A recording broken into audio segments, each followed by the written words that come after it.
Ladies and gentlemen, let's get ready to rumble!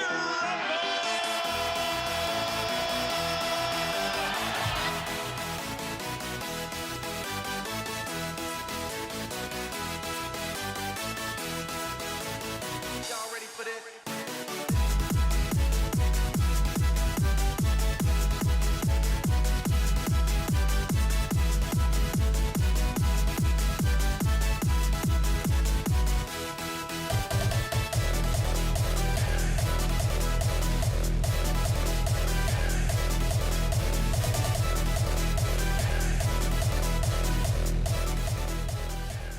All right, average Jocks fans, we have Joe Corvo from the Ottawa Senators and the Carolina Hurricanes here. I'm looking forward to him. Definitely somebody I pretended to be in the driveway when I was a kid. Joe, welcome to the show. Yeah, thanks for having me. One noticeable difference that I can see off the top, last time I remember seeing you, you had a mohawk rocket. Right. No Yeah. mohawk anymore. I'm about to be 46, so I mean, it's gone. It's going. You know. Did you ever think Can't maybe opposite, like just do real long, like here, and then like nothing in the middle? I don't know what that's called. If I didn't have to stand on a kid's bench and coach kids, I'd think about doing something like that. But That's yeah, fair. That's fair. it's- I mean, like I said, in your intro, I mean, you were somebody I pretended to be growing up, and we had season tickets to the Sens, so it was super fun to watch you play. In a local market for us. I mean, you scored a huge goal. And I have a few buddies that are diehard Sens. So the one said this afternoon, you tell Joe, thank you from Sens Nation. And so all 10 of them. And and the other one said, there is no bigger goal in franchise history than Joe Corvo's OT goal against Buffalo. Yeah, to get us to the finals. Yeah. Yeah, that was game. What was that? Game 2 or game? I think it was game 2. It was the first time Ottawa ever went up 2-0 in a playoff series. Yeah, but I mean, I knew that we were going to beat Buffalo that whole series. We handled them all year long. They weren't going to be. I didn't think they were going to be a problem. I didn't see any team that year in the East that was going to be a problem. So maybe everybody thought it was like a huge goal, but I just thought it was how it was supposed to play out. And we were gonna win that series no matter what. But I was just fortunate enough to get that bounce to be in that spot. But we were gonna beat them. They didn't have enough firepower to beat us. You know what? I love this. I don't think we've ever had, maybe JR when we had Roenick on. I don't think we've had anybody on that has been that confident in an answer. I love that. It just breathes confidence. Well, I mean, at that time, like our team was so stacked. And we had such a good vibe like on our team that there wasn't we really never ran into Anaheim, so we didn't really know that what the finals held, but to that point there was really nobody that could beat us. I didn't think. No, and I mean, I feel like the only reason that people had you guys in Buffalo pegged kind of at a similar level was just that pedigree of Buffalo for like multiple years in a row. We're hitting second round conference final, like almost like San Jose did for a decade after that, where they could never just get over the hump and make it to the finals. Right. I mean, you guys handled it. I mean, it was Miller time, except for in overtime that game. Yeah. I mean, yeah, you see it with teams where they sniff, and then it's either like they get over the hump or they don't and they get disbanded. And that's what happened to Buffalo. Like they couldn't get over the hump and they basically got disbanded. And that happens with all teams, that, like you said, with San Jose, they build a team and they put all the pieces there and they don't get over the hump, and now, they get disbanded. Yeah. I mean, the Rangers will be a team like that this year. They won't have the money to keep all those players together. You know what? They thought they can get over the hump, but they didn't. No, but the Rangers are a team that always seem to figure it out. Yeah. Like even when they're bad, they seem to still be in the mix somehow. There's always somebody linked, going to the Rangers or trade interest to the Rangers. Like they always seem to be in it. Yeah. And I think that maybe comes with the fact that New York is an attractive place to live. The Big Apple. Yeah, I feel like they tried to buy it a little bit this year. Like they. Well, I mean, they learned from the Yankees, right? You can just buy a championship. But in the end, like you gotta have D-men, like D-men D-men and goalies, they win the championships. Like you're not gonna, you could have all the squares you want, and I think New York this year, it was kind of like, is it gonna actually work, the mix of all the talent on the team and the scoring? You know, like is that gonna mesh fast enough for you to win a championship? Like you got to have D-men. Like I think that's a problem with Edmonton. They don't.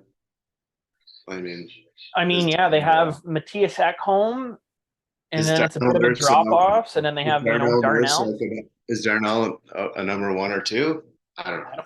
I think I would say. I mean, if I'm making a team, and I don't know if anybody would ever trust me to do this, but I would probably have him in an ideal situation as a 3-4. 3-4. He's a 3-4. He's a 3-4. And if you're trying to survive pushing D up like that, and like they're not those guys, then you see what happens. You know, like you can have the most talented player in the world, well, 2 of them, and you just can't get it done. You got to have D-men. You know? I mean, Toronto is another example of the defense. You know, riding Morgan Riley for the last how many years? You know, a guy's a great defenseman, but he always gets a bad rap, and then they're putting a guy like. He's great. I find it just, it's unfortunately, it's like you said, if a team doesn't have that core defense, like they're gonna drain one guy out. That's pretty much what they've been doing, and they got Giordano now and stuff like that. But I mean, I think a little late at this point. That's what I'm saying. Yeah, like that's what I'm saying. Yeah, I think you got to have a solid 2 to 3 top 4 guys, and then it would be nice to be surprised by like some guys who are overachieving on the lower end. So like our team that year, we had a solid top 4, and then you had like Pricing and myself at the bottom who could actually probably play in the top 4 given another year, like we just get there yet. And I think that's the magic you need, are guys that are on their way up there and are overachieving at their spot, and the salary has to actually align to where it all works out. It's all a magic formula, and when it works out, you win a cup. That was another conversation I had today with my buddy that's a Sens fan, where he's like, I don't think the Sens have had a better D-core than that cup run team. Like, he was talking like Volchenkov and Redden and Phillips and yourself and Chara, and it's just like there's a ridiculous D-core. Yeah, that was good. And I think like if you look at a super important piece that I think is overlooked in cup runs is a guy like Volchenkov, where like that guy's going to soak 15 shots a game, 10 to 15 shots a game. And those are shots that are not getting your goalie. And if you look back at like the Blackhawks championship teams, who was blocking shots? Hjalmarsson. And then when Hjalmarsson left, did they win any more cups? I don't think so.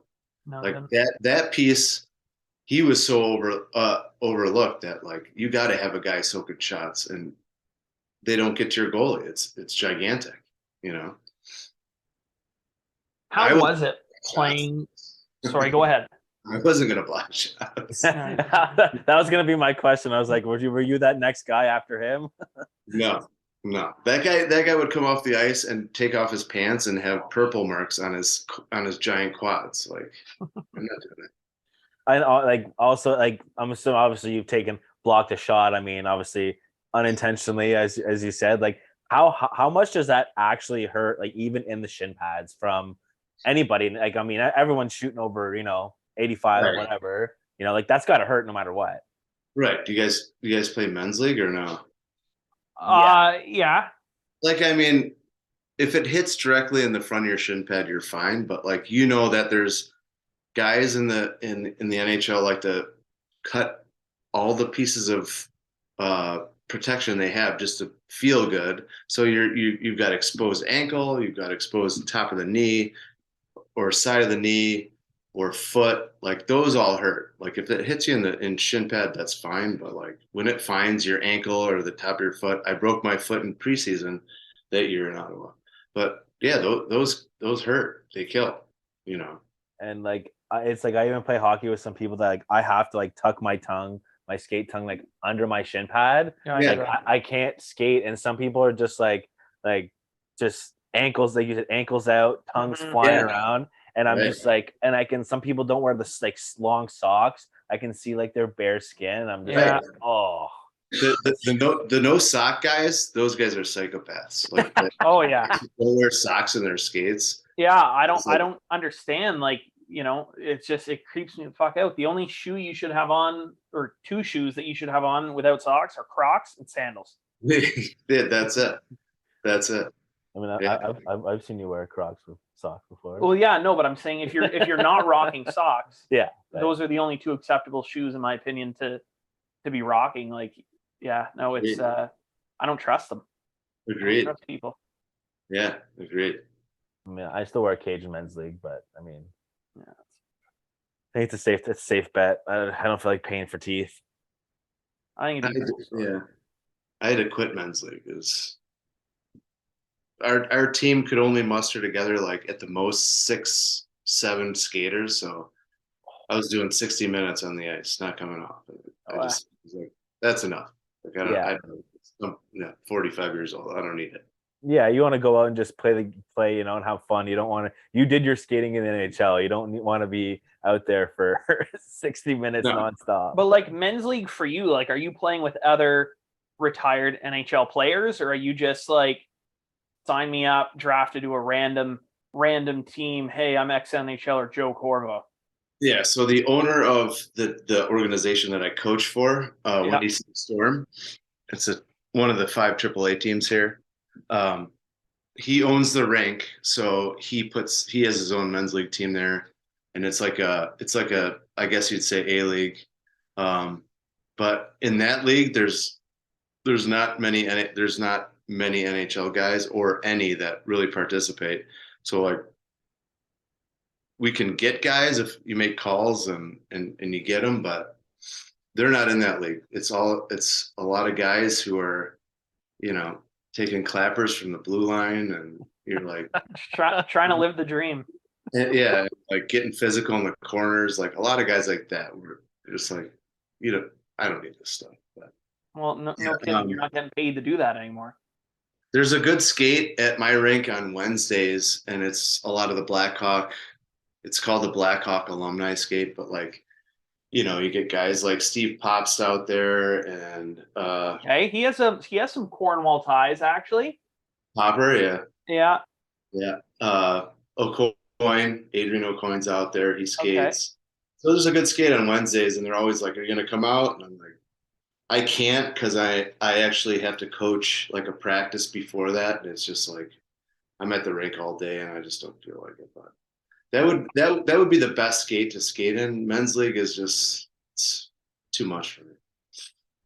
I'm loving your honesty, Joe. I'm loving your honesty. It's 100%. But it's true though. Like, it is true. Like when I played men's league at my dad's house, like I played, and like these guys are like, like you said, in the corners. Like I don't wear shoulder pads in men's league. Like I was wearing a visor at the time. Go in the corner, guys are cross checking me in the back.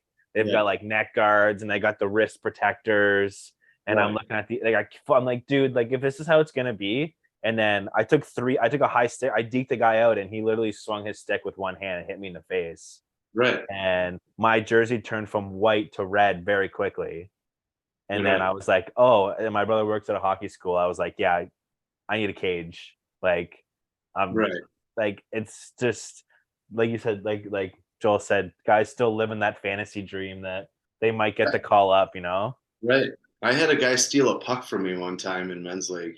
and like go down the ice, and he scored, and he said like 10 years NHL, and like I was like, what? He was chirping me because he stole one puck from me, and I'm like, are you fucking shitting me, man? Like, what are we doing? How will we drop the gloves and Yeah, we'll see how this goes. you Yeah. Well, can't I fit in mean- the NHL. That's probably what the guy wanted, but Yeah. we don't need that kind I of feel trouble. like, I mean, I never played high level hockey, but like I've played, high enough level soccer, and I feel like I always hated, they'd be like, oh, like come out and play men's league or come out and play just like pickup kind of thing.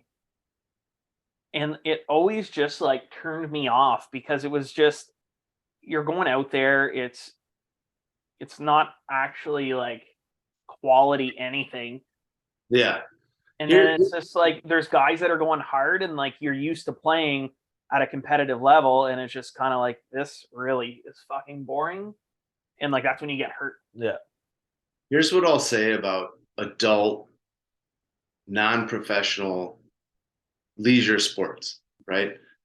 I played a softball team. It's called Brass Monkey, and it's all of our friends, and we play softball because it's all of our friends. So we play on Tuesdays, and then we go to the bar after, and we hang out, and like that's why you play.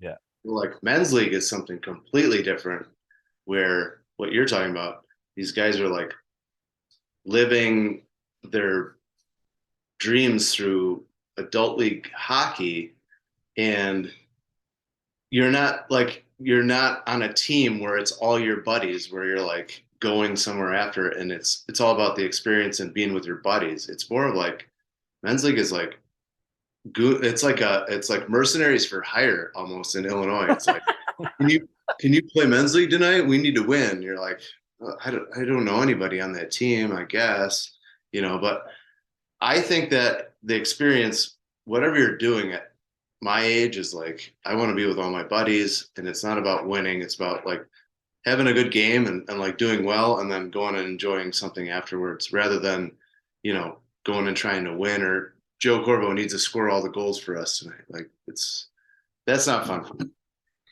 Can I try and guess what position you play in softball? Yeah. I'm gonna say third base. Nope. Close. Left field then? Come on. Got shortstop. I don't know. I've seen your biceps. I feel like you need to be at a position that you're launching. Yeah. Shortstop. No, I hit short, but I play short. Yeah, can across the field. I can see that. Well, that's what I was thinking. If that side of the field, if I figured you're just launching the ball. Well, that's batting. We're talking about the field, though. Oh yeah. Yeah. No, Yeah. no, but I was thinking Left field. you must have a cannon of an arm. Yeah, I do. I mean, that was growing up. I played baseball and I played hockey. I got a lot of D1 offers for baseball. Yeah. Oh. Or short. No, I played third in high school, but as a sophomore playing varsity, I hit like 15 homers. Wow. Which is, I could hit. Can you hit dingers in the league you're playing in now with your buddies? Oh yeah. Yeah. Oh, yeah. Well, what's your stats for the year? Humble brag. No, I haven't made an out in a while. I mean, that's kind of how you base your stats, is like, are you going 1 for 4, or are you going like 4 for 4 or 3 for 4? I haven't gone 1 for 0 for in a long time. So Good. That's great. And is this like fastball? 14-inch brass monkey. I love that. With the Raiders. Yeah. The Raiders thing, that's sick. We've got t-shirts. We've been together for probably 5 or 6 years, our softball team. Nice. That's Yeah, 14 with gloves. There you go. We had We had a team, 3 years? We had a team? 3 years. We won the championship back to back to back. Yeah. Nice. Yeah.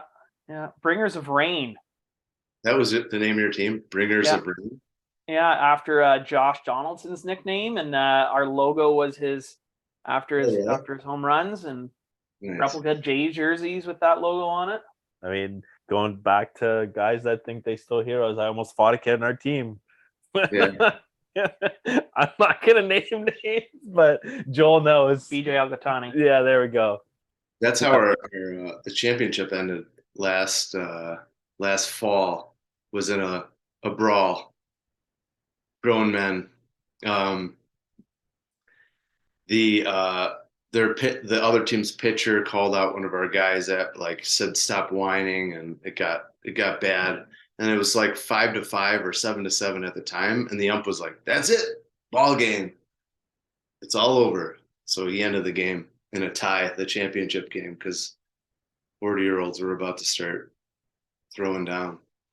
I mean, as an umpire, I get that because I've umpired men's league, and like you literally make one bad call, and it's like, oh, you got to make one up for us now, Blue. You're like, bro, like I have to go. First off, I'm like 19. Like this was like before, like I'm not 19 now, but like it's like, dude, like as if you're legit. You guys have flames on your jerseys, your like your bats are matching your gloves, like dude, like calm the fuck down.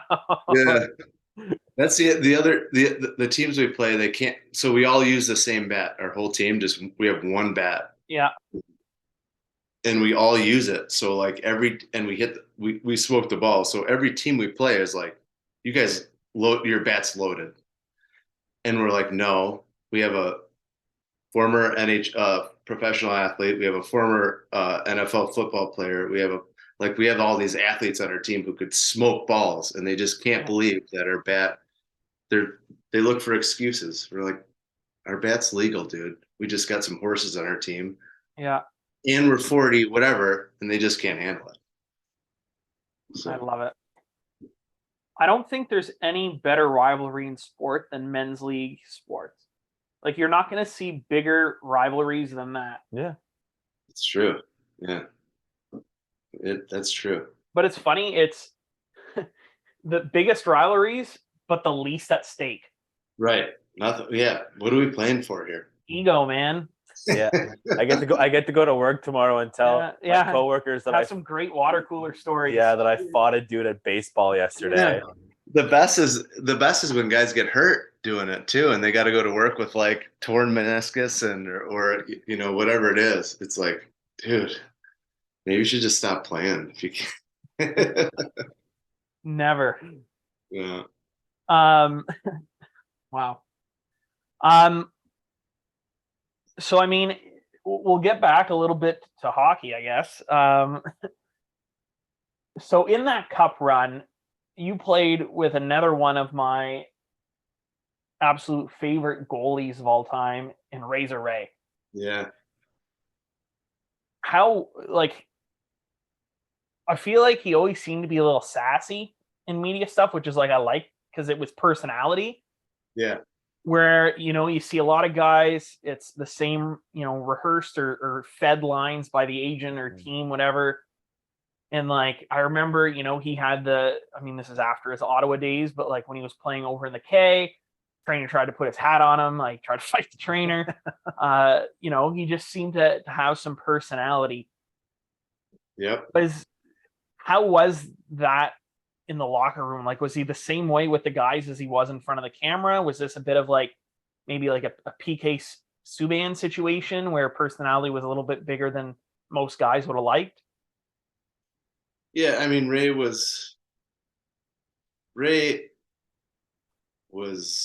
when I first met him, you know, he's a hard man to read because I think when people, you know, have maybe demons or go through things, you know, he kind of like kept to himself.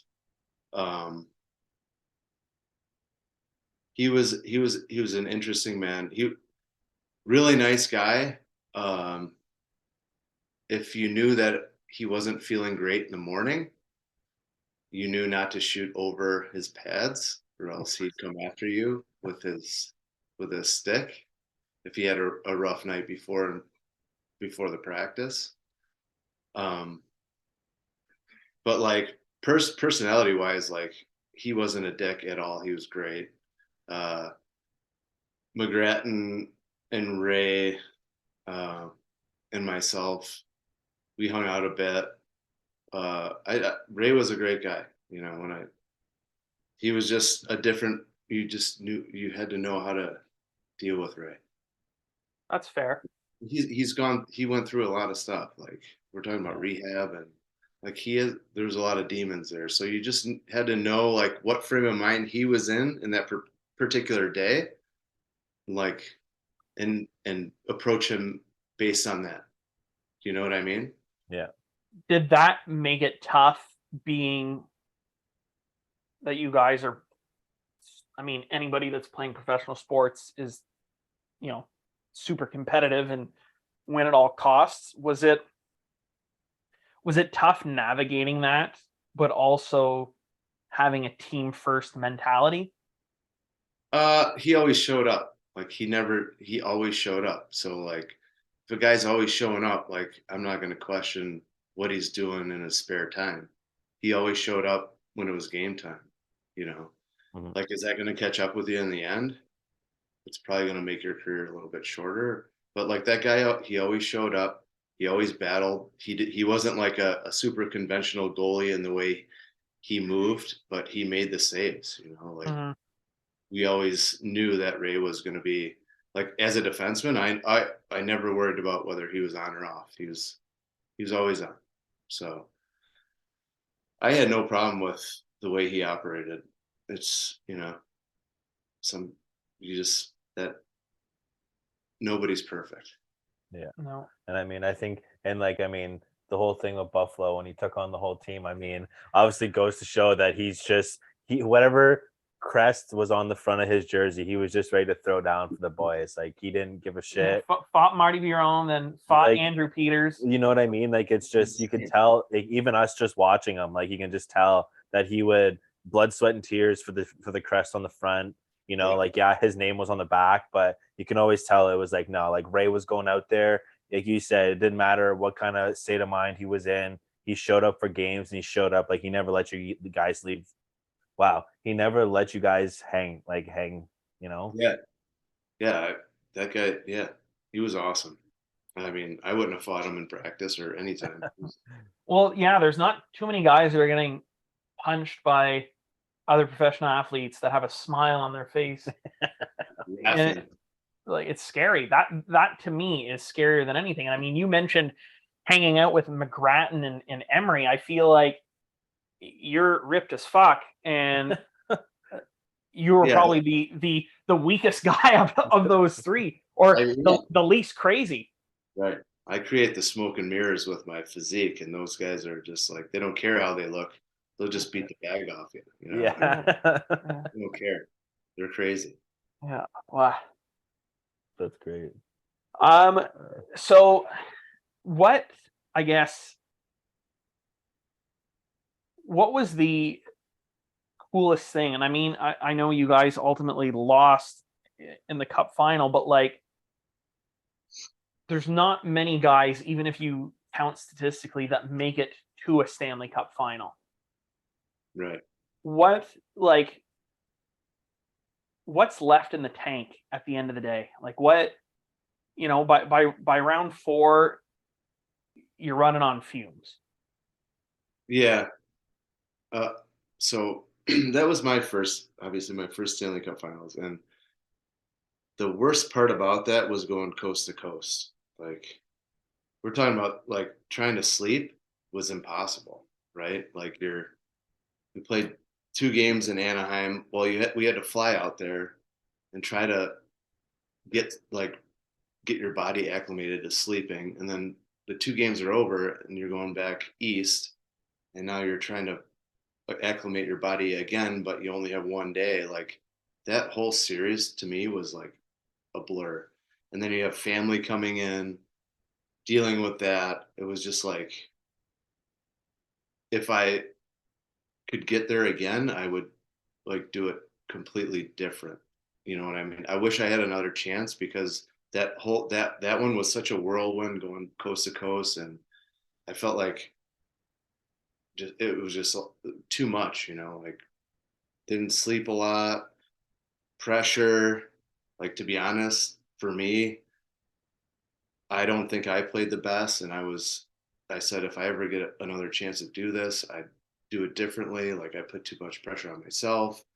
Um, just like a lot of things like that. I wish I could have made it again to that point to where I could actually give it another shot and do it differently. But that's just the way it goes, like it just didn't happen for me. We got close, but anyway, yeah, it was a whirlwind. It was a lot. Some guys get to do it, a ton of times. I mean, you look at a guy like some of those guys in Tampa that get there every year, but that just didn't happen. If I could do it again, I'd do things differently, but it was a lot. I think in the end, they just bullied us out of that series.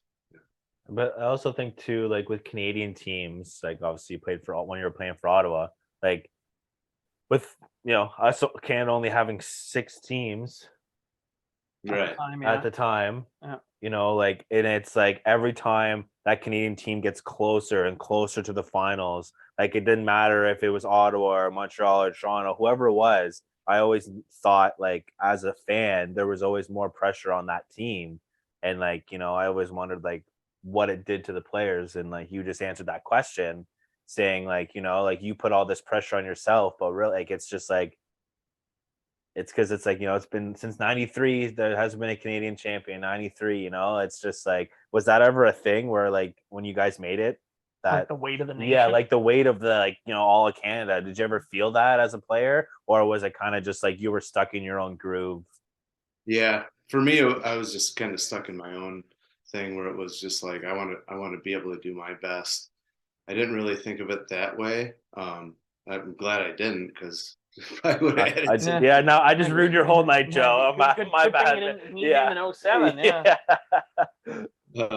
Yeah, I never thought of it that way, but yeah, it was just more of a, you know, we I think like getting off the plane, and it was more of for the town, for Ottawa, because getting off the plane when we beat, Buffalo, and we flew home, and so many people lining the streets, and it was more just thinking about like winning for Ottawa. I never really thought of it as like winning for Canada.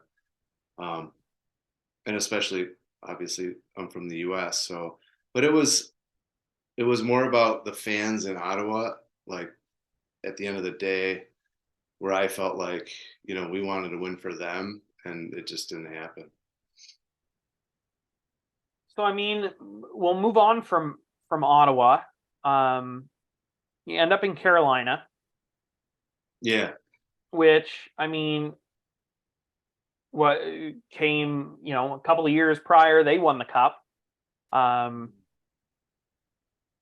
was it? I guess what was the difference between going from Ottawa to Carolina, like market wise? Oh, way different. I mean, do you want like the background of why I left? Sure. I mean, I'm interested. Yeah. The first time or the second time? The first time. Okay. So the first time, we obviously we lost in the finals, and we came back, started the year super hot. I think we're probably like 18-3 or something, pretty hot. And I just thought like I wanted more responsibility in terms of like power play and stuff like that. Like I want to do more for the team. I thought I could provide more for the team.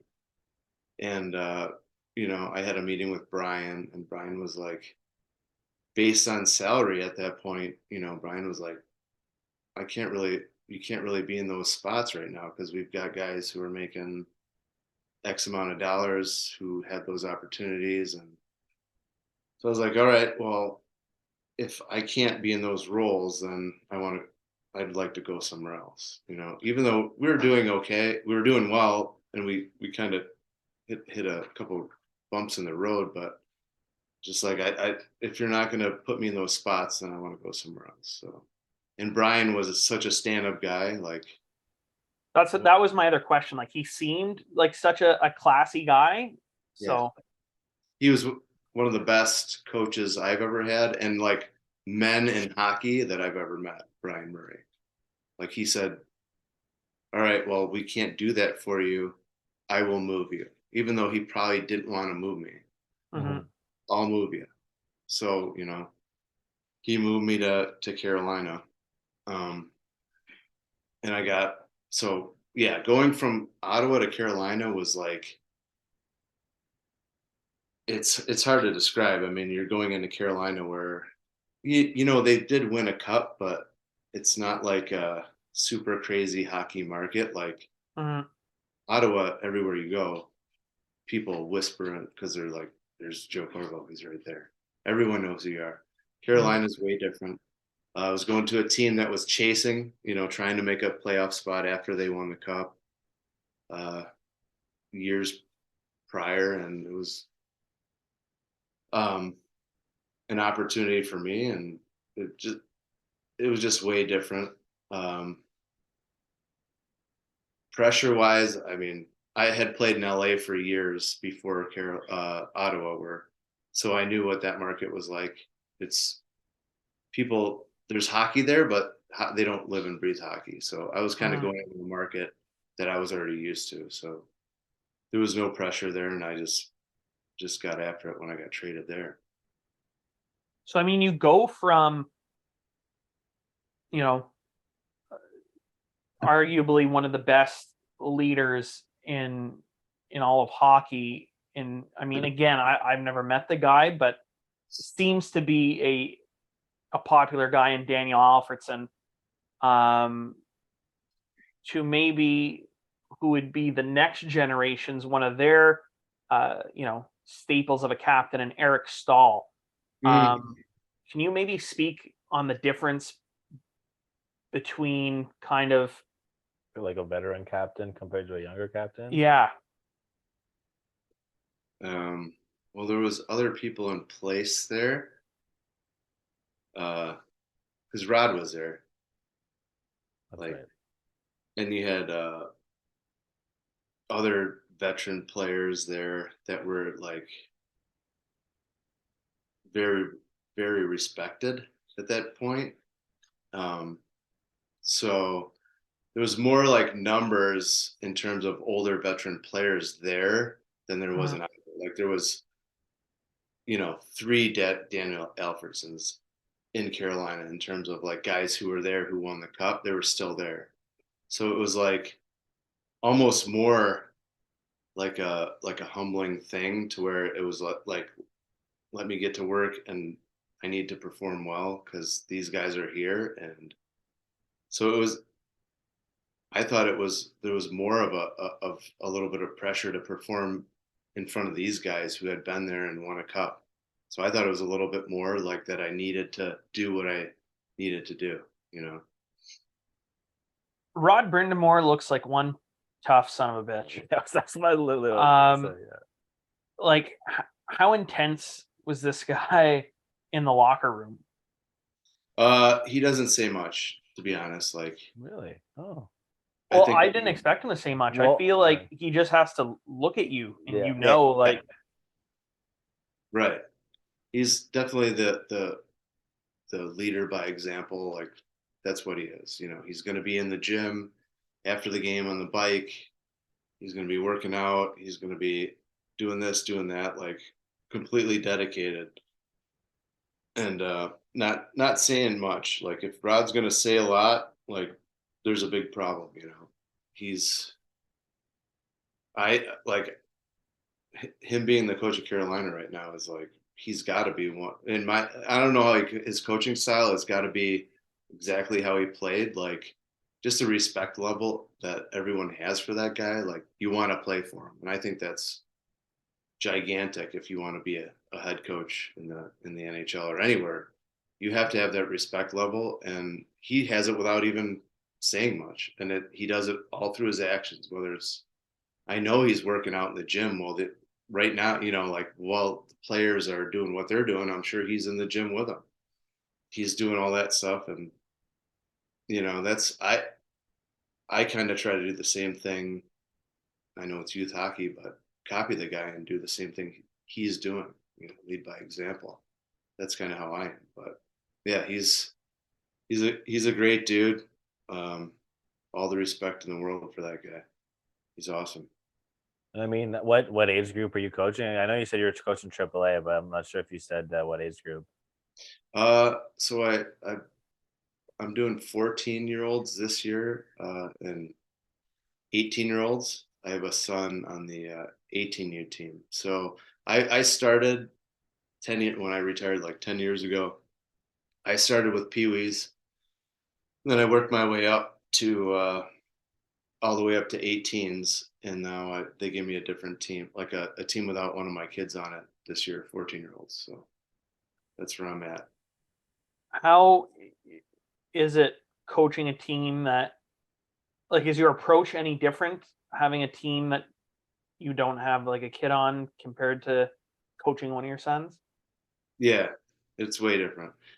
Because he plays D, so I would have to, there's always that stigma, like, all right, he's coaching D, his son plays D, how much is his son going to play?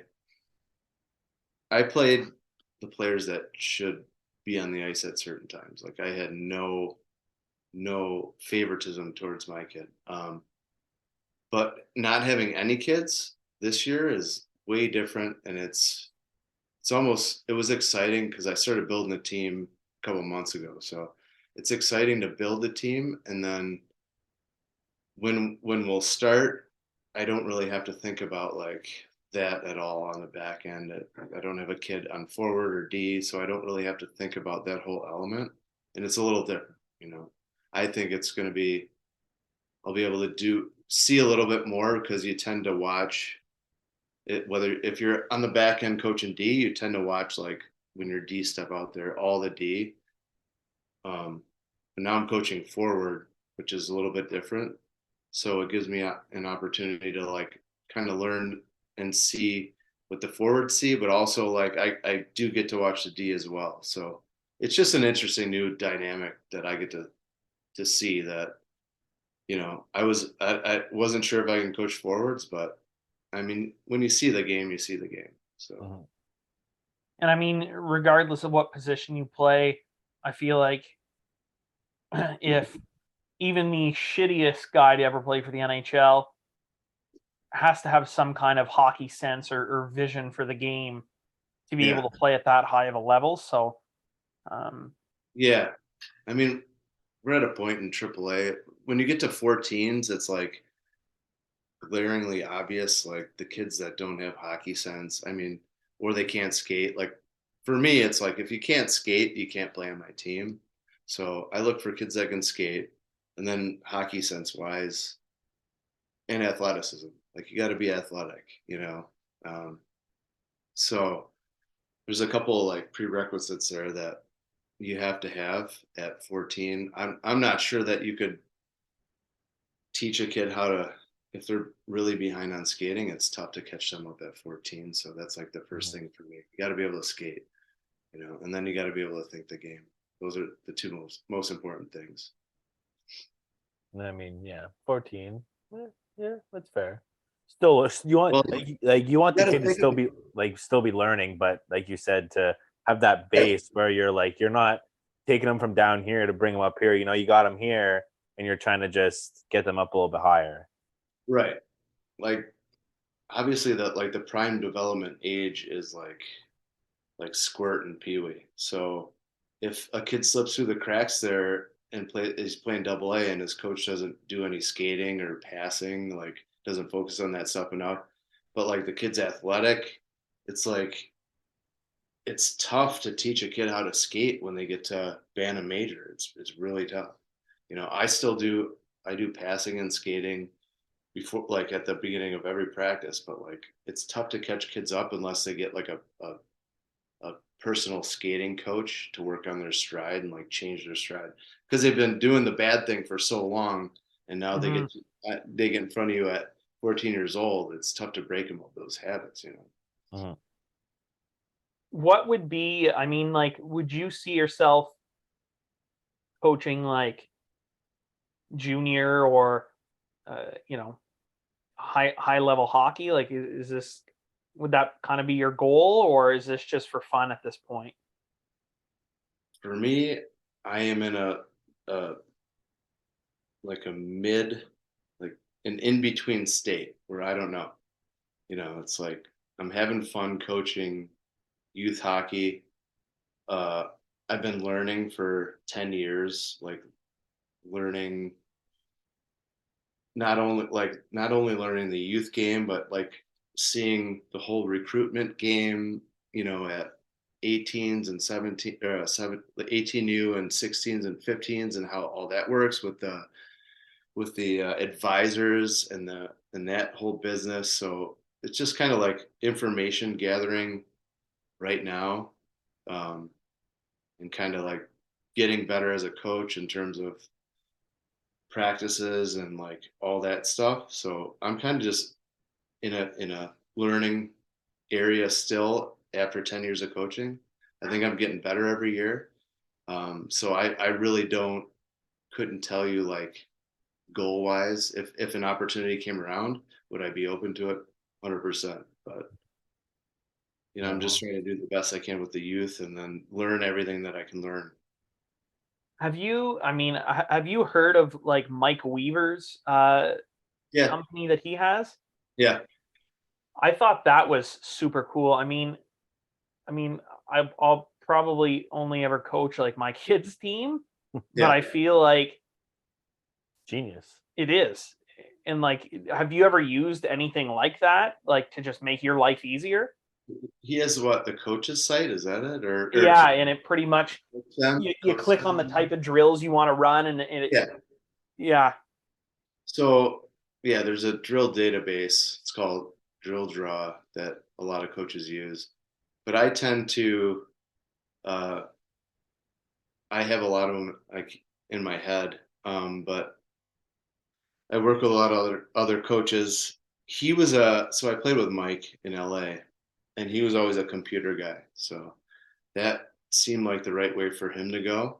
But yeah, we use a lot of that technology with we look on that. And it's funny the way coaching happens is like it kind of goes in waves. Like a bunch of coaches are doing this stuff and other coaches hear about it, and then you start doing the drills. For me, I like to watch my team play, um, and figure out our weaknesses, and then I'll kind of mix drills. Like I'll blend different drills together and work like that. Like I don't really want to take certain drills and like a lot of coaches have 10 to 15 drills that they just do over and over again.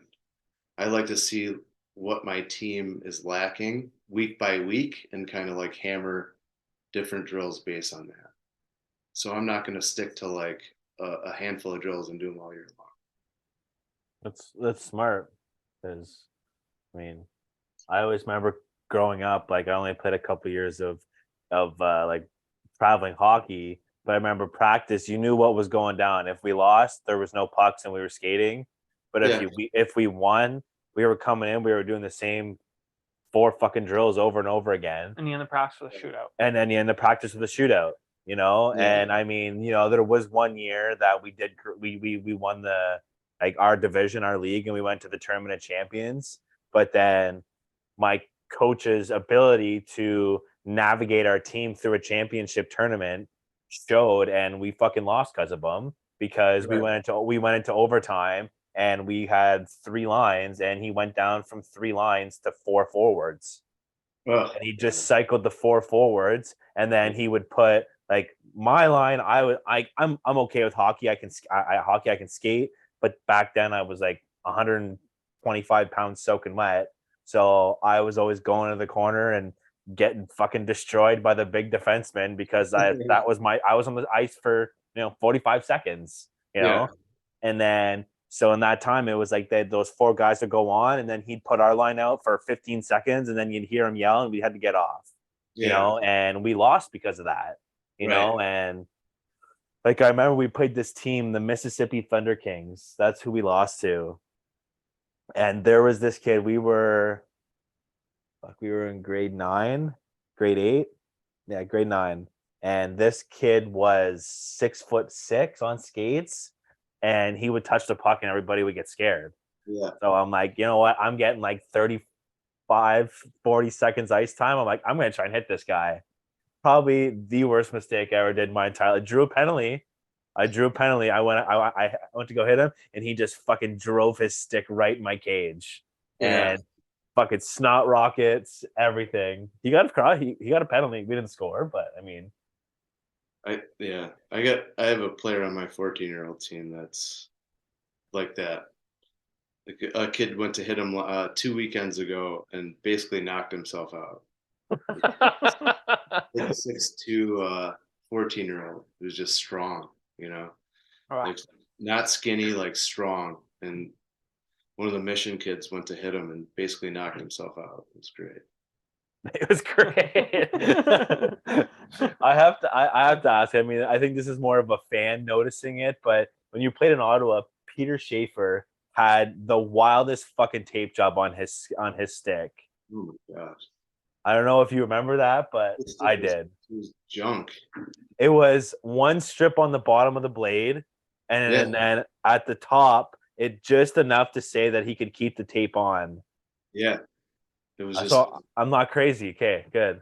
And then he was an interesting. His whole setup was interesting. And what did he have at the top? I thought did he shave it down to where it was like a. I think he just had like a little bit at the top, like a little bit. I remember the blade, like he couldn't sauce because he had no tape on his stick. And the curve was just like it was like crazy before Ovi's curve was crazy. Like yeah, he had I think it was a super toe. Yeah, his toe like it went, and then his toe was like stupid. Yeah, and you're like. You see it in the store, and you're like, "Don't fucking wonder you can't hit the net, man! Like, how do you do it?" Yeah, Shafe and I got along really well. We were neighbors. Was that a thing? Like tape job? Was that like a superstitious thing for some guys in the dressing room? Oh yeah, I mean, yeah. I mean, you have to be a master to be able to operate without tape on your stick these days, because.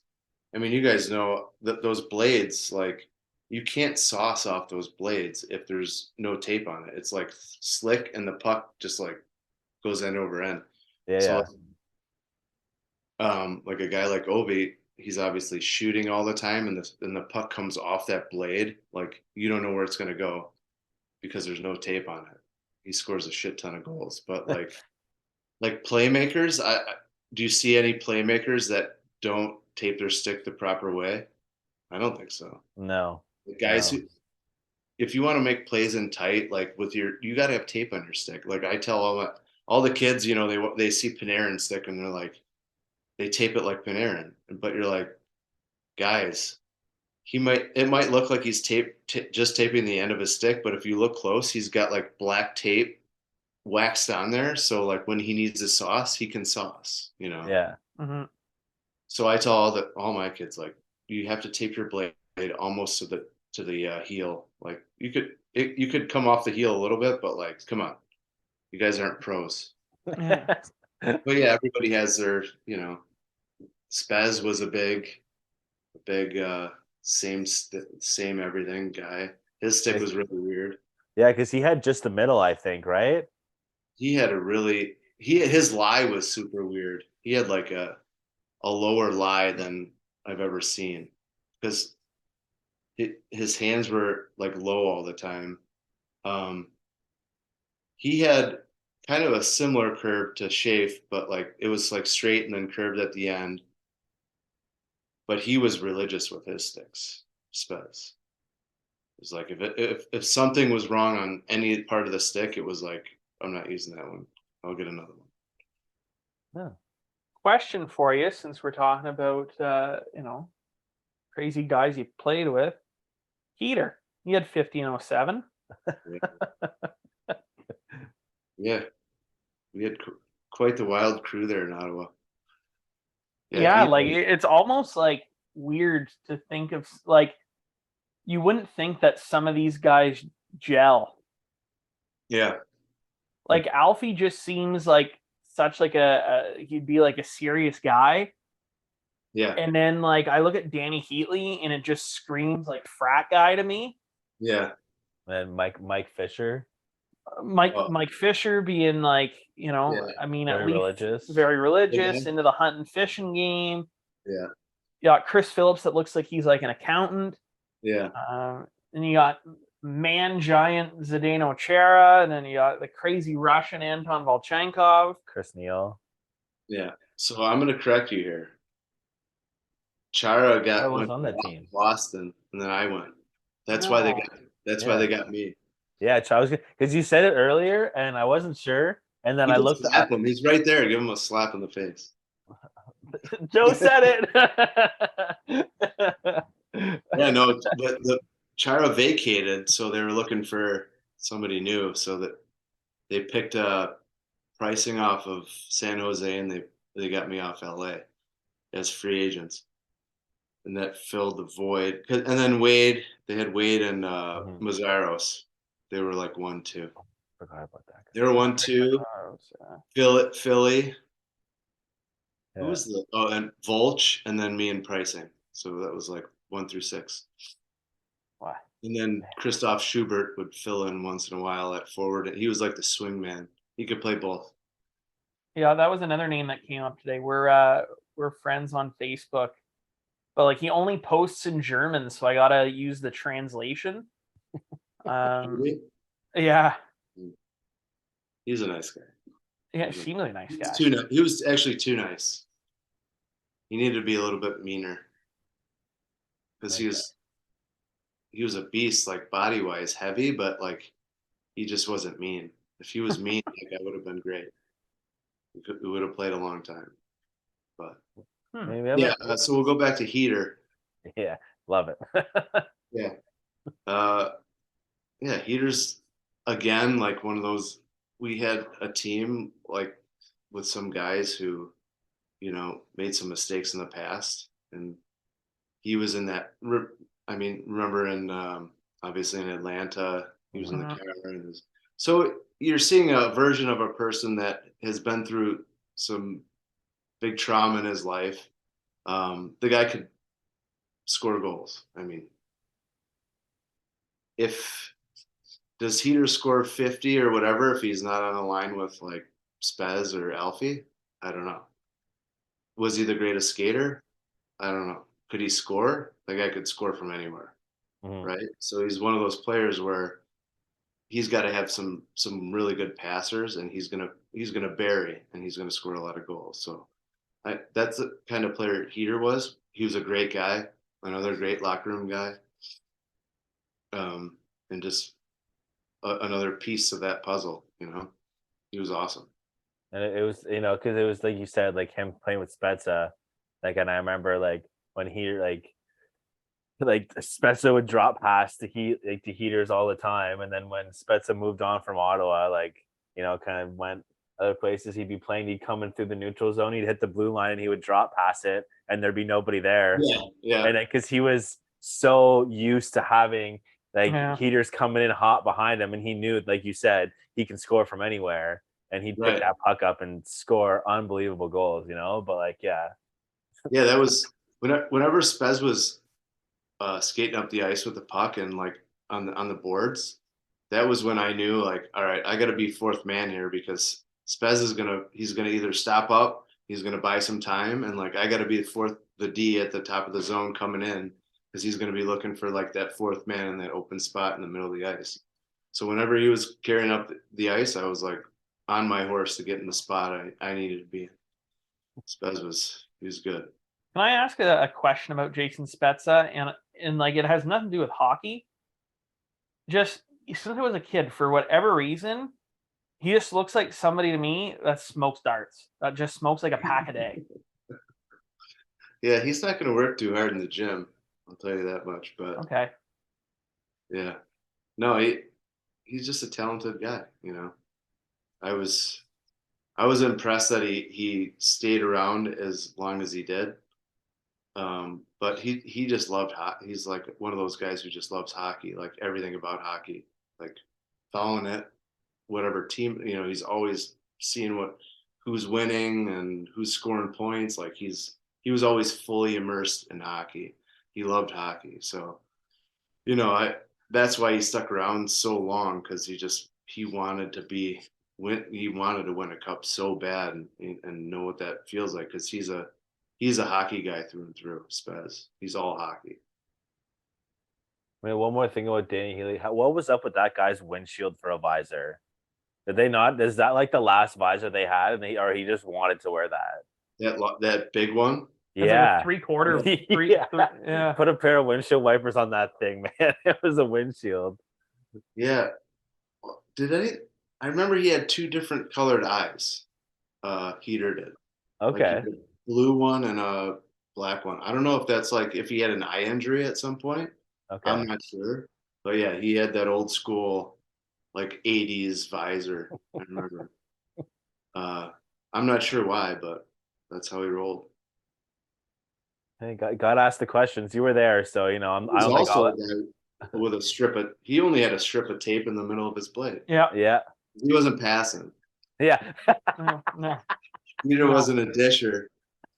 He wasn't a disher. Finisher. Um. So, fun question before we move on to some current hockey stuff. Who would be your ideal, like, and it doesn't have to be anybody you played with, who would be your ideal D partner? Like current or like Any all time. so I think I had, well, from when I played, I'd say my two favorite deep partners were Matthias Nordstrom in LA. And I'll tell you why. It's because I could go and he's always going to be there. Never had to worry about a guy being back, right? So that's for me when I played. It was good to know that my partner was going to be back. Um, that's why when I played with Ottawa in what was it, 14, and uh, McLean put Carlson and I together one game, we were probably dash, like I'd go and then I'd look back and he'd be like in front of me. It was like you can't have two guys who want to score goals or be involved with offense, you know, skating together. So yeah, Matthias Nordstrom was my favorite like stay-at-home D that I played with. I also played in LA with Lubomir Vishnevsky, and he was Oh, what a name! Love that. Love yeah, that. he was so skilled that like he was skilled and offensive, but like he wouldn't jump into the rush all the time. So it worked out really well to where like two puck moving defensemen together that weren't like always we didn't always need to be in the play. It worked out so well. Like he could get out of trouble like in a corner. I could get out of trouble. He was also one of my favorite D to play with. I think one year in LA at the break, like the All-Star break, we were like plus 28 or something, both of us. It was just like, Wow. and we played together. So he was awesome. Uh, Other than that, I don't know. I didn't really have a steady D partner beyond that. Tim Gleason was good. I like Tim Gleason, the D coach in Carolina. Uh, as as much as people don't like to, Yoni Pikkinen was decent. He had a bad attitude, but he was fun to play with. He was skilled. Um, you know, that's about it. Yeah, I can't think of anybody else. All right. And if you had to play in front of any goaltender, Any goaltender. I mean, it could be of all time. It doesn't have to be anybody you played with. Of all time. Who's good now? There's some good goalies out there. I'm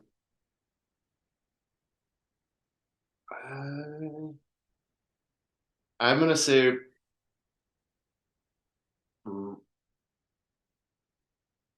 Tuukka Rask. I thought he was awesome. And I say that because I like them as like people, Okay. like, Robin Leonard, Tuukka Rask, awesome dudes, like awesome guys. Goalies, yeah, goalies are different, like They're the kickers of the NHL. yeah, they're different. Yeah, I'll just say those guys, just because I think that they're great humans, and I enjoyed playing with them and being around them. If I had to play in front of a goalie now, like the goalie at the who plays for the Rangers seems to be Igor unreal. Shesterkin. Yeah, Vasilevsky, like I'd love to play in front of that guy. That guy, he's unreal. Yeah. He's unreal. Freak. Massive. Bob's playing unreal for Florida. Like, who wouldn't want to play in front of that guy right now? Oh my Yeah. god. I mean, it's true. Yeah. Who was the like playing defense when you obviously to throw your body around a little bit? Who was like the one time you were lining up a hit and you're like, oh yeah, I'm gonna take this guy out, and you hit him, and it was kind of like one of those two bricks running into each other. Like who surprised you as being tough on their skates? Oh man. Crosby would be one of those guys. I can't remember the guy's name who played for. He was a Russian guy who played for the Canadians later in his career. Bigger guy, lefty, forward. So many Russians played. Huge name. Huge name. Radulov? No, like I'm talking like old school. Anyway, or a guy like Yager. You go to hit a guy like that from behind and pin him, and like you just eat like he knocks the wind out of you. Yeah. Guys who Yager's one of those guys.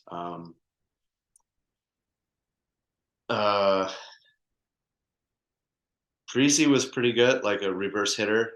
I thought that guy was one of the hardest guys to play against, Zach Parisi, because he'd reverse hit you, knock you on your ass. Tavares was strong on his skates, super strong. Guys like that, where they're just like feels like they're made out of cement. A guy like Tavares, guys like that. I'm trying to think who that guy was. Yeah, I'll think about it later. Yeah. I mean, a lot of Russians have played for Montreal. Yeah. Even being a Habs fan, I'm like trying to like go through the names. Well, I'm thinking big names like what? Go ahead. Like, I mean, before, like, the only other big name Russian that sticks out to me is Kovalev. That's him. There you go. Kovalev. Yeah.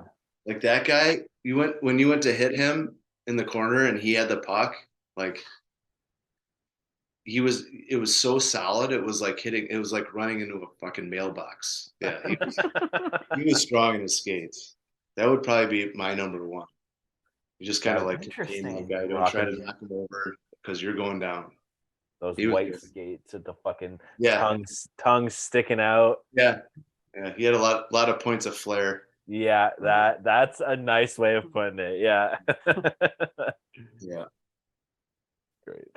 So I only have two questions for you. One's hockey, one's not, and then we'll let you head out to watch Game 6. Yeah. Who's your pick for the Stanley Cup? I mean, obviously there's Dallas and Vegas left in the West at the time of this recording, and then the Panthers obviously in the East. Who would you like to see come away with the cup? Florida. Nice. Go Kitties. Paul Maurice all the way. Yeah. Paul Maurice. Go Kitties. He's the best. Yeah, he's the best. His emotion never changes. Like there's even like a video of him, like they were talking like in the dressing room. I think it was after they won Game 4, and like he's trying to be emotional. Yeah. And you can see it on his face that he's trying to be, but it's like he wants to cry because he's so happy, but his tear ducts are just like, yeah, not today, Paul. Sorry, man. Not happening. Did you have him as a coach in Carolina? Oh yeah. Yeah, he seems like an absolute beauty. He's somebody that, I mean, over the years that, like, again, I'm never, ever, ever going to play pro hockey, but he's somebody that I think I would have liked to have as a coach. Oh yeah, he's a player's coach, 100%. When he's yelling at the group, it's in a comedic way, like tongue in cheek. He's like, I get that sense. Yeah. He that personality shows, I find, in the interviews as well. He's not afraid to, you know, make a little comment, a jab here or there. yeah, it's hard to put your finger on like how he does it, but he does it so perfectly. Like his situational awareness of like how the team is feeling in certain moments and how he handles it as a coach, like what he says like between periods is just like so spot on all the time. Like he's a really smart, So like emotionally intelligent. yeah, he's a super uber smart guy. Sweet. So my last question before we let you go, I mean, Adam and I both have tattoos. You got quite a bit of ink. Yeah. What would you say is the piece you're most proud of and the piece that you may regret the most? Let's see, piece I'm most proud of. I guess kids' names. Okay. Oh, Yeah. fuck, that must have hurt, man. God damn. Getting the abs or the placement of the tattoos? No, the ribs. Okay. I mean, getting the abs, I'd have to work out, and that just sounds like, Yeah. Kids' names, most proud of for sure. oh yeah. And I'll say this, and this is basically I've said it before, like to my wife, like, I don't know if I should have got this tattoo. She made a great comment and she said, every tattoo you get represents a time in your life and how you were thinking at that point. So why would you ever want to cover something up that was at that point in your life important, Yeah. So That's a for good me, way of thinking of it. Yeah. So for I me, mean, it's unless you have like an ex-wife's name, then that you exactly. Yeah, like her Exactly. fucking says like Shelly, and it's a big fucking Oh, picture right. of her, like Right. Like this is my first tattoo, the Tasmanian Devil playing hockey. okay. That's sick. That's I got it when I was 16 years old, but would I cover it up? It's shitty now, but would I cover it up or do I regret it? No. Like, I mean, we'll talk about being men. Like this is kind of a little bit of embarrassing, like the ring around the belly. at what age did you get that? The ring around the belly? Yeah. We were yeah. No. Where did I get that? In Myrtle Beach? Here. Probably my late 20s or early 30s. So, but that would be one where I could be ridiculed about. Do you remember the thought process behind that one? Oh, What did that? What was the significance and importance of that in your life at that time? You guys remember like the time where like the bands, tribals? Yeah. right? The bands, tribal, and it was just like the tribal time. I'm like, where else can I put a tribal piece on my body? Yeah, and I did get a belly button ring. That honestly, that was the next thing coming out of my mouth. Is like the only thing that could have made that more ridiculed is if you had a belly button ring. I did. Luckily, at the same time, like you rocked both, or was it you traded the ring in for the tattoo? No, that both, and then the ring got like my body would not accept the ring. It kept getting infected, so I took it out. Well, you thank your body every day for that, my friend. Right. Jesus. Yeah. Like you were still in the show at that time. Like, what were the boys saying? You're hopping in the shower. Was it at least like it wasn't like you didn't have jewelry like a diamond stud? Bedazzled. No, it was just a ring. It was like a silver ring. Oh Lord. But that's what the muscles are for. If anybody wants to have a comment, around, find out. Yeah. Fuck around and find out. Oh my Lord. Wow. Okay. Yeah. Wasn't expecting that. That's great. I love that. No, I'm going for I guess I'll ask your advice. Like I have 2 appointments in June to start working on my sleeve. Yeah, look at that. Some clean skin there. Well, I have it on both inners right now, but should I start bottom up or do top down? Top down. Bottom up. Really? Bottom up. That's Yeah, what? I'd That's start what at- I was thinking, but like 95% of the time, you see people that go top down. I would start the bottom up, and then you can it depends on what kind of theme you want. Like if you want to, So I'll share it. I am fucking in love with Indiana Jones. Big fan. So it's kind of like a jungle piece. And there's gonna be like at some point like a silhouette of kind of like Indy walking through the jungle. and the thing with it, like the thing he picks up in his hand, like that little talisman at the end. I didn't think of that. I had that as like a background piece because in the photo I seen there was kind of like a Shiba head or something, and I was just like, let's switch it for like that face instead. Yeah. But yeah, that's kind of like my idea is that jungle, and then kind of incorporate more into the jungle going up. Yeah. I would go bottom up for sure. Yeah, I don't know why. Like, I got all this top stuff early, and now it's like, all right, I can't really incorporate. I don't want incorporate any of this stuff down here. So if I was started here, I don't know. Who knows? Yeah. Go either way. But I go bottom up. Okay, bottom up it is. I don't even know why I said top down. I started bottom up. So yeah, well, that's I was like, you don't see though many people doing bottom up. But I find it's better. Like I'm stuck. Like I have like all through. I mean, I started with a Lord of the Rings tattoo, so I can't get really nerdier than that.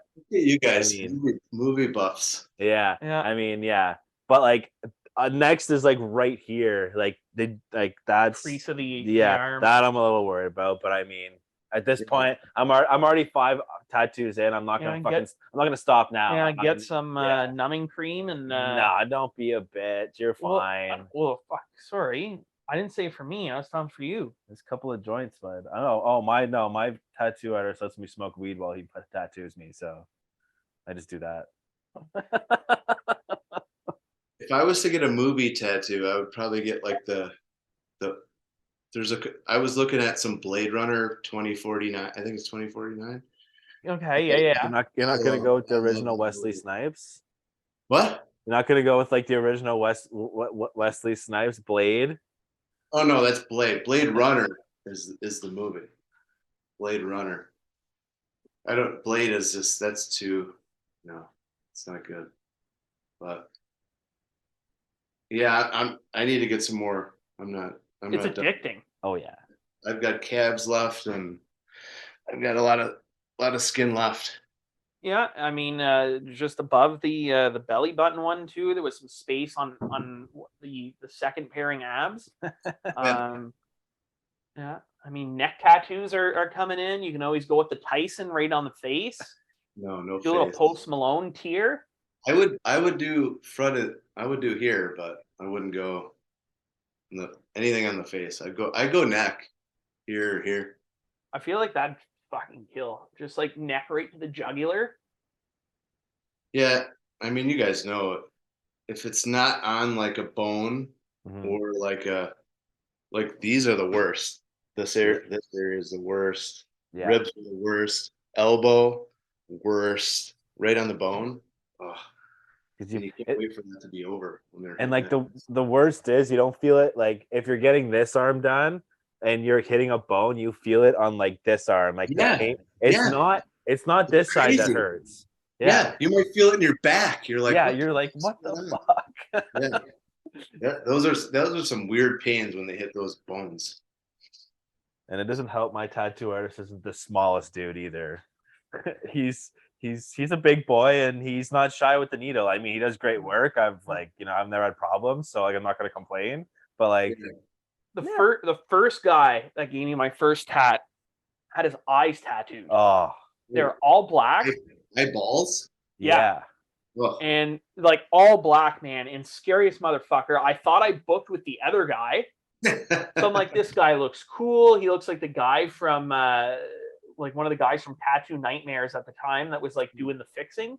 So I was like, okay, sick. Like, this guy's cool. I know somebody that was tattooed by that guy. And then they're like, yeah, you're with this guy. And I'm like, oh fuck. Like fuck I am. and the thing, he didn't talk the entire time. And like they have the foot pedal, right? Yeah. and he's just whatever metal music's on in the shop. He's just like, and he's just going to the beat of the song, Yeah. and it made me so goddamn nervous. And he's like looking at me. He's like, "What do you think?" I'm like, "Does it matter what I think?" Yeah. Does it matter? I love it, man. Yeah, it's the best. You can look. Yeah. You Yeah. can look at what it is. No, it's good. It's cool. I'll Yeah, just yeah. how much was it? Yeah. I got the rib ones down in downtown Ottawa. Can't remember what the place was called, but I went down there with Ray and I got the rib ones down there. The kids' names. Are you guys in Toronto? No, we're in Cornwall, so we're about an hour from Ottawa. Oh, okay. Gotcha. Yeah, between Ottawa and Montreal. Yeah. Well, we'll wrap it up. We'll let you get to game 6. Thank your wife. We'll give a shout out to her for making sure that technically we were able to do this. Yeah. She's been monitoring the podcast, so That's perfect. Normally we have like agents, or we had Well- Tommy Chong on at one point, and his son coordinated everything, and really? Yeah, that's what we said. yeah. Yeah, literally Tommy messaged Chong? him. I'm like, Tommy, you want to come on our 420 episode? And he's all like, sure, man. Text my son. Just gives me his son's number. Oh, really? I'm just like, sweet, man. Just like stoner, just trusting anybody. Like, he had no idea who the fuck I was. Yeah. Have you reached out to Eric Cole yet? I tried, man. I've messaged him. Was a big fan of him in Montreal. Gave a high five to the ref after a goal. I messaged him on Instagram, and I'll tell him. He's my best hockey friend. I'll tell him. that is fucking That's huge. wicked. I love that. Chef kiss. Yeah. Yeah, he's the best. Colsey's the best. I- He'll have a lot of shit to say about me. Well, that's we'll defend your on the yeah, show. Don't we'll worry. paint you in Yeah, a yeah. nice light. You are our first. I mean, at the time we've had a few others since, but you are our first retired player to follow us on Instagram, and it was before we even followed you. Like, this was early on. I'm like, what? Like, there's always these fake accounts of Yeah. celebrities and stuff. I'm just like this Joe Corvo fan page followed us, and then it'd be weird if they just had photos of you working out at the gym. Yeah. So I'm like, no, like, this is legit him. I'm like, how the fuck did he, like, why is he following us? Well, I mean, I like listen to people talk about hockey and interesting stories about hockey. We could do a follow-up sometime and we could do a deeper dive. Well, we would. We would love. I love going down rabbit holes, man. I got one question before we let you go. Alfie, was Alfie that was intensive ping pong? Who was telling us that? Yeah, but Alfie, both hands. Both. Yeah, he would put his name twice in the tournament. Oh yeah, left-handed Alfie, right-handed Alfie. Yeah. He was good. Yeah, I think he was good at I ping don't pong. remember. I can't remember who told us that. He was just a good overall athlete, Alfie. And what a set of hair on the guy too. Yeah, when he had the just Mike Commodore like afro. Yeah. Yeah. That goal, how about that goal in what was it, game 5, 1-on-4 to end the Coming down the series. wing on Miller. 1-on-4 to end the whole series in Buffalo. Yep. Insane. I remember where I was watching that. Insane. He's one of the best players I've ever played with. He's just so smart. So smart. Hockey sense through the roof. Oh yeah. Well, you know what? You're coming in at a good time. I think eventually he's going to take over in Ottawa. Just reach back out. There Joe we go. Corvo running the D lines. He's sick. That'd be awesome. Yeah. Yeah, I'm in training. We'll see what happens. Hey, we'll put in a good word where we can. We're hoping to. I worked with Hockey Canada this year, and was talking with Craig Button, and we're hoping to get to the All-Star game this year. Get some media passes for that. Yeah. In Canada, and You guys are building? Nice. yeah, we'll just start dropping some names. I know, we had Matt Karkner on a couple weeks ago. He's coaching Did you? the Solar Bears in Orlando. So Mhm. we'll just be like, hey, anybody's looking, any coaches on the bench, you guys looking for an upgrade? We know a couple boys. Yeah. Yeah. A couple big boys too. Yeah, fuck with those two. Yeah. For sure. we'll see what happens with that. I think that could be a possibility down the road. You look at some coaches now, like, do you guys remember in Chicago, what was it, 2 years ago, that guy, Jeremy Colleton? Like, Yeah. where did that guy come from? And how did he get an NHL head coaching job? That was like insane to me. I feel like you have to put in some time somewhere and not just be given just because you have like a suit. Maybe he had a great interview.